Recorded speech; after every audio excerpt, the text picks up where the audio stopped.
Every year at this time of the year, we get excited because we get to sing that song and have it be a part of our Torah service every Friday night. During the latter part of the book of Exodus, the last 2/3 of the book of Exodus, we'll be dealing with the sanctuary. And so, Ve'asuli mikdash, make for me a mikdash, make for me a sanctuary. V'shachanti b'tocham, that I may live with them, I might reside with them, in them, together with them. Sanctuary is vital, and tonight I want to talk about a piece of the story of sanctuary that is vital for me to remember at this moment. And maybe you might resonate with it too, so thank you for listening. But I want to begin with something that's so common that we don't notice it, which is the things that we forget tell us a lot about ourselves, and the things we are afraid to forget tell us even more.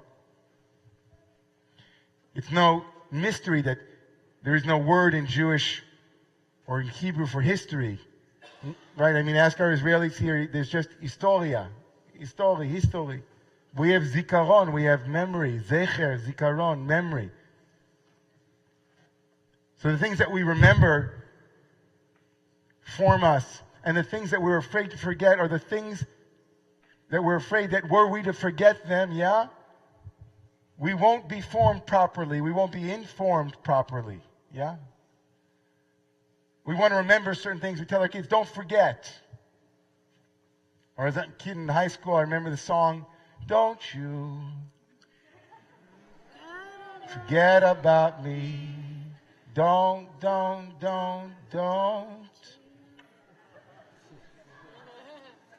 Don't you forget about me. Maybe cross-culturally, maybe cross-continents, maybe trans-geographically and trans-historically, the most fundamental forgetting that we fear is being forgotten.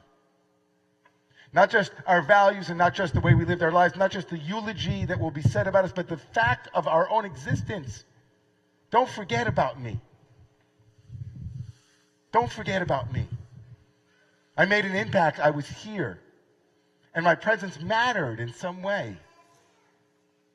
I find myself, those of you who are part of the community know that my Uncle Joe passed away around Sukkot this year, and I have a picture of him right above my desk in my house.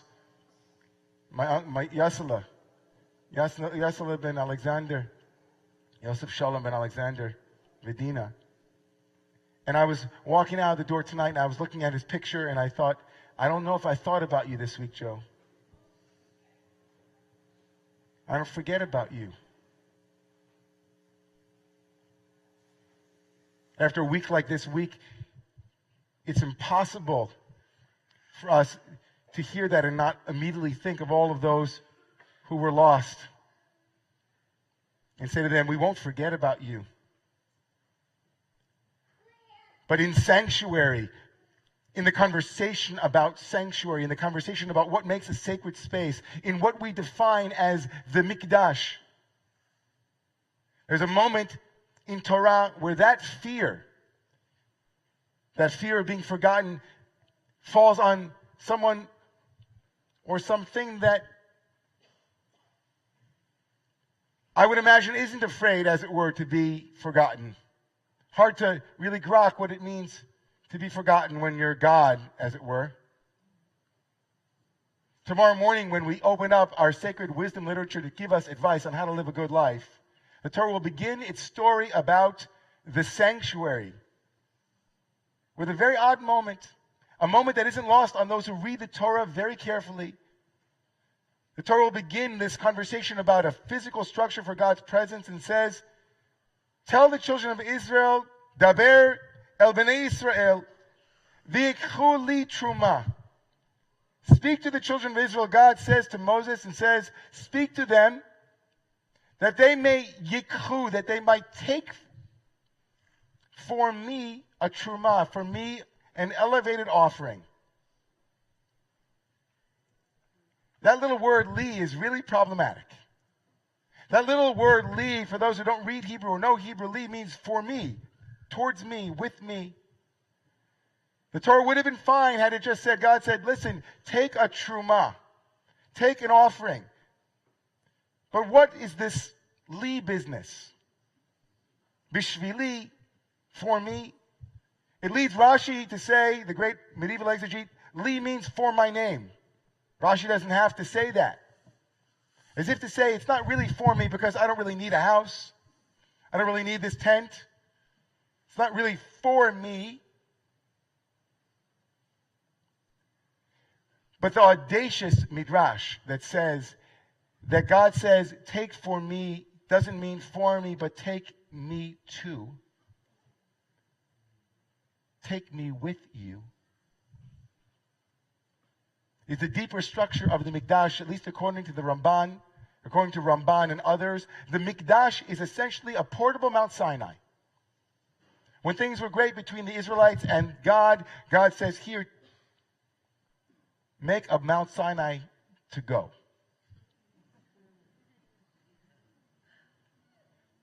But wait a second, Ramban. What do you do with this little li business? Oh, the Midrash takes care of that. You see, I told you to make a little Mount Sinai, but as you were leaving, I said, here, I'm giving you my Torah on Mount Sinai, but don't forget, even though I gave you Torah, take me too.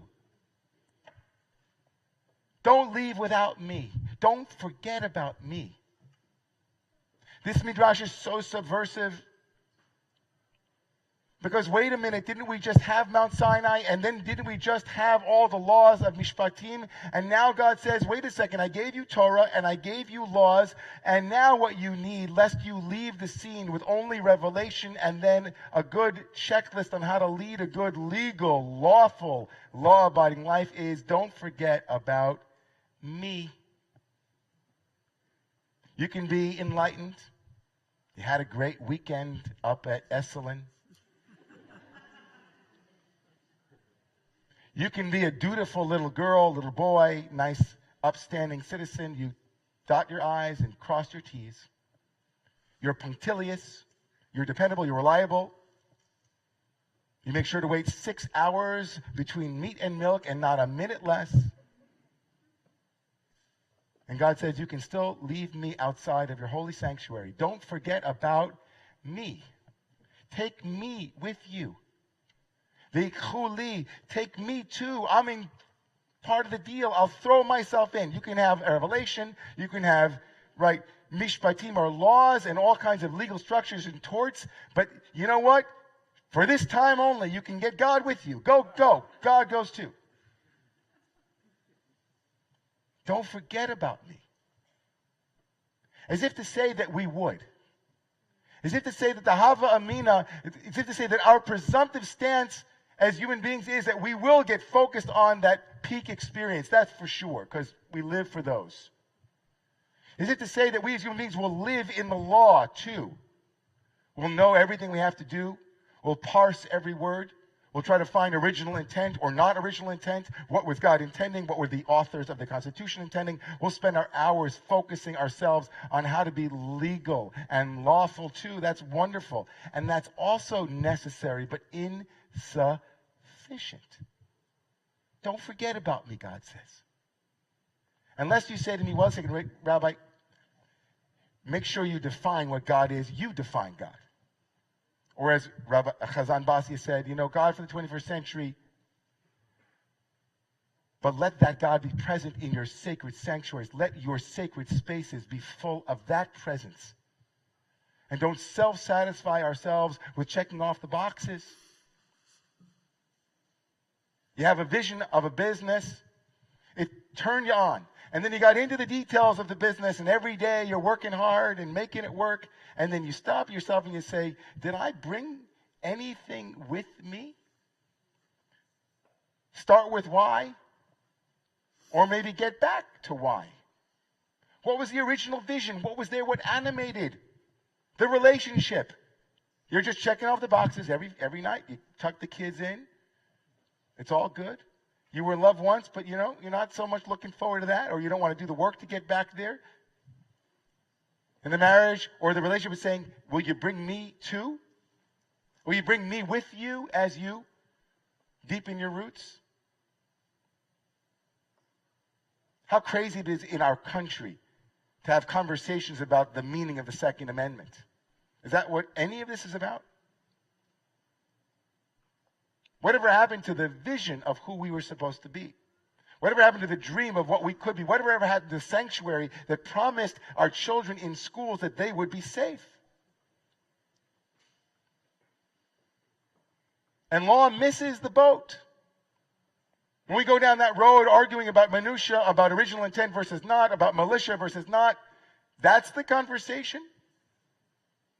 I sat on a panel this week of denominations expressing and relating Judaism. And in the room were a group of kids who grew up just like me, modern Orthodox. Maybe a couple in the room grew up like I became, which was ultra-Orthodox. And here I was, a tzitzis-wearing, halachically observant guy who's saying, you can keep halacha and forget about God. And forget about the ethical and moral reasons to change halacha. There's a spiritual reason. Because the reason for the whole thing has been lost.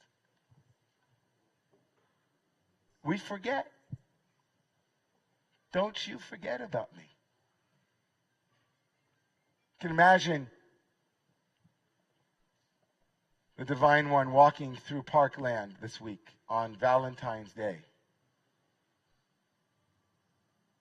A day devoted to love, and asking, is this the country you envisioned? Is this God bless America? Is this your freedom and your liberty from sea to shining sea? Is this it? Is this the best we could do?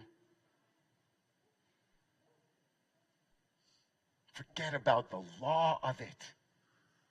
Look at the life of it. When we forget to bring the most important thing into our sacred sanctuaries, whether they be literally physical schools or countries or social groups or a synagogue or a relationship or an I thou moment, when we forget that, it's dead.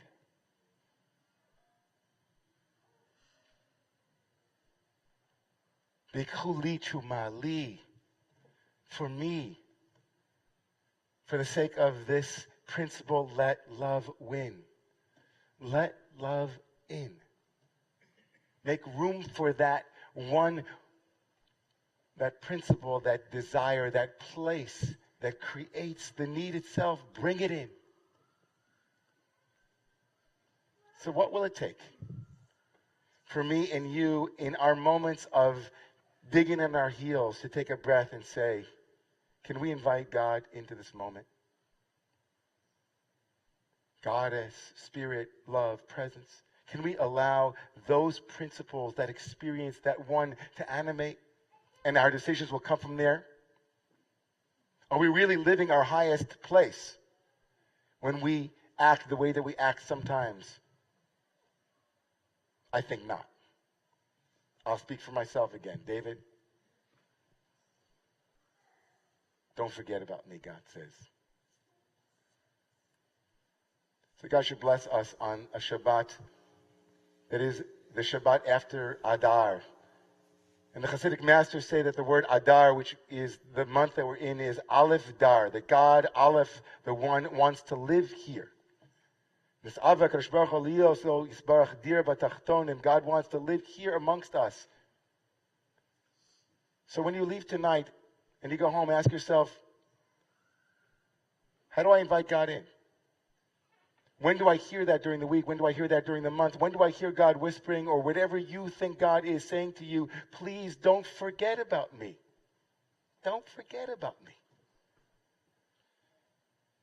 May the source of life bless me and bless all of us and this country to remember the most important values and principles, the most important things, and bring those things in, and let that set our sails straight. May God bless us and heal us. And let us say amen. Amen. Please rise.